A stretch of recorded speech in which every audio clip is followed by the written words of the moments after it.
Salut, c'est Jérémy. Je sais pas si t'as déjà essayé ça, la méditation. Tu vois, hein, j'ai dit « As-tu essayé la méditation? » J'ai pas dit « As-tu déjà fait de la méditation? » Parce que c'est tough! C'est un cauchemar, la méditation. En tout cas pour moi. Ne pensez à rien. Je suis pas capable de me détendre, je fais juste penser au fait que je suis pas détendu. Respirez lentement. Il y a personne qui parle avec une voix feutrée comme ça, c'est pas humain. Je n'ai pas trouvé de fromage Singles de Kraft, le paquet de 24 avec les tranches plus épaisses. Il ne vous reste que les tranches minces en paquet de 48. Votre voix est vraiment spéciale. Oui, on me le dit souvent. Je suis guide de méditation. Là, j'hésite entre aller voir s'il m'en reste dans mon backstore puis faire une salutation au soleil. Je suis tellement confus. Respirez lentement.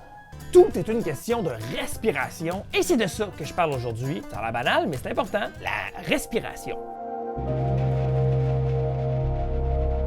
Pour être ici et maintenant, la respiration est au cœur de la méditation. En fait, on respire à peu près 28 000 fois par jour. Fait que je te dirais que la respiration est au cœur de pas mal tout. Tu peux pas faire grand-chose sans. Quand est-ce que tu retiens ton souffle, hein? Quand tu sais pertinemment que tu traverses un pet. Sinon, quand tu passes des radiographies et que la personne a dit « on arrête de respirer », là t'es comme « je bouge, sinon mon squelette va être flou. » Solange? Quoi, mon amour? Je viens de me rendre compte que ça fait 23 ans que j'ai pas respiré.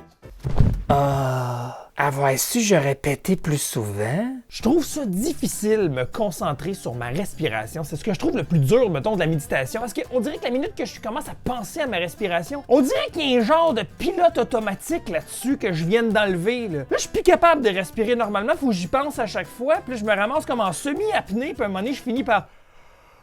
bailler. Je niaise pas, il est pas faké, là, ce bâillement-là. Ça y est, je sais plus respirer. Écris-moi dans les commentaires que toi aussi, ça fait ça, là. Moi, je sais pas si je vous ai fait bailler en baillant, mais si c'est arrivé, c'est normal. 3 personnes sur 4 ont le bâillement copieur, comme on dit, le bâillement Gad Elmaleh. C'est automatique, c'est ton corps qui est fait pour ça. Puis l'autre personne sur 4 qui baille pas, elle est peut-être juste insultée parce que tu bailles pendant son PowerPoint. Pourquoi ça me fait bailler les états financiers? Mais pourtant j'avais mis des transitions PowerPoint funky. En fait, presque tous les vertébrés braillent, les vertébrés baillent. Mais les vertébrés braillent aussi. En tout cas, gars, il y a juste pas la girafe. La girafe baille pas. J'espère que je vous fais pas bailler avec mes bilans financiers. Oh, ça c'est ma crowd. Hey, mange pas ma présentation PowerPoint. C'est un coup monté, ça.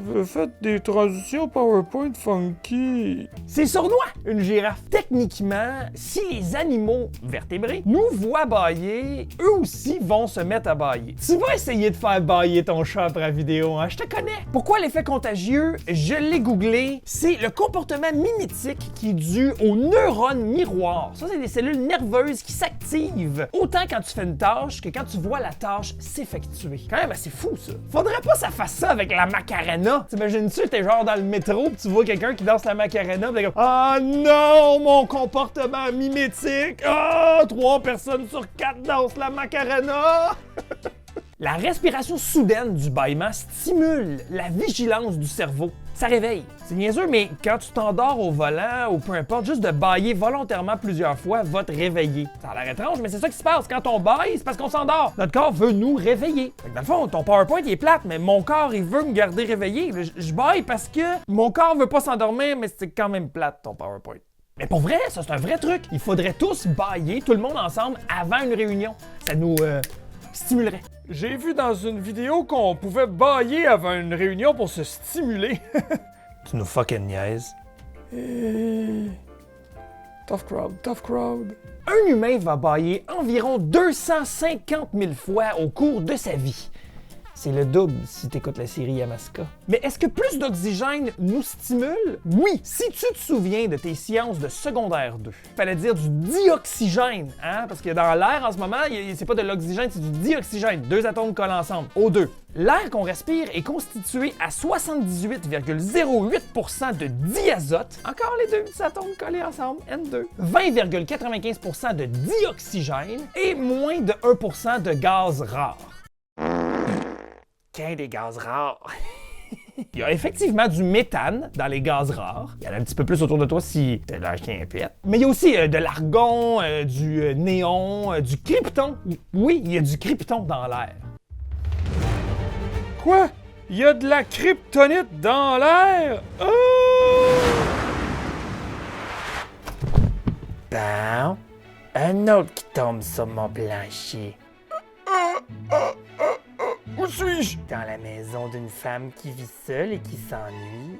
Là, la respiration cellulaire, toujours selon tes sciences de secondaire 2, il y a du dioxygène qui rentre dans ta cellule, OK? Le fameux O2. Ensuite de ça, tu as du glucose qui rentre dans ta cellule. Ça vient de la nourriture que tu as mangée. Dans le fond, c'est des sucres. Ça s'écrit C6H12O6, mais tu peux dire glucose. C'est plus sexy.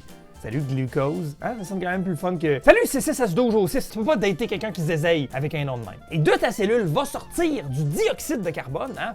Ce qu'on expire, hein? Fait que là, dans le fond, ton corps, ce qu'il va avoir fait, c'est qu'il va coller un atome de carbone à ton O2. Puis il va repitcher ça à l'extérieur. Il va aussi avoir des déchets, là, de l'urée, toutes sortes d'affaires qui vont sortir dans ta sueur, dans ton urine, dans tes excréments.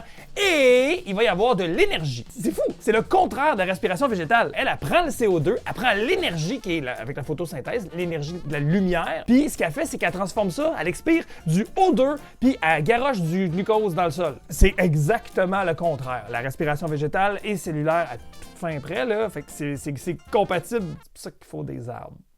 Si jamais il y a plus de dioxygène dans l'air, bien forcément, mes cellules vont faire « Oh shit, on a plus de dioxygène à gérer », fait qu'ils vont prendre plus de glucose dans mon corps, puis ils vont faire comme plus d'énergie, puis plus de déchets. Ce qui veut dire que si j'augmente la quantité de dioxygène que je respire, je vais avoir plus d'énergie. Je vais brûler rapidement mes trucs. Éventuellement, je vais aussi me tuer, parce que c'est pas bon. On est habitué de respirer ce pourcentage de dioxygène-là dans l'air. T'imagines si je te rajoute 2% de plus d'oxygène, tu tombes en hyperoxie. L'hyperoxie, ça sonne comme un terme que Jocelyne dans Radio Enfer, elle utiliserait. Toutes tes turbo-hyperoxie, chick dans le cou, là, trop! Eh ben, vous êtes plates, vous autres. On dit souvent qu'à l'hôpital, les gens sont plugués sur l'oxygène. Ils sont pas branchés carrés sur l'oxygène, là. Ça se peut pas. C'est une recette. Maison, c'est de l'air maison. En fait, oui, c'est possible d'être plugué sur l'oxygène, mais on souhaite ça à personne. Là. Ça te donnerait tellement d'oxygène que tout le monde deviendrait un genre de Pierre-Luc Funk. Tu veux pas ça? Pierre-Luc Funk! Hey, lui, il est hyperoxy dans le Scooby-Doo. Ha! Je suis ben trop jeune, j'ai pas le référent. Pierre-Luc Funk! J'aime pas la phrase « aller prendre un bol d'air ». C'est juste moi qui imagine quelqu'un qui sort dehors avec un Tupperware semi-propre lavé dans le lave-vaisselle avec des petites taches de savon qui fait comme... En même temps, tout l'air qu'on respire est usagé. Hein. Rien de se crée, rien de se perd, tout se transforme. Hein. Tu te souviens de Lavoisier, secondaire 2? C'est toujours les mêmes atomes. Dans le fond, on refait de l'air. Ben là, je suis Fred. Dans le film Fait de l'air Fred. J'ai pas le référent non plus. Je suis né en 2015. Hey, lui, il me donne un coup de vieux qui me résidence Sunshine le contouring.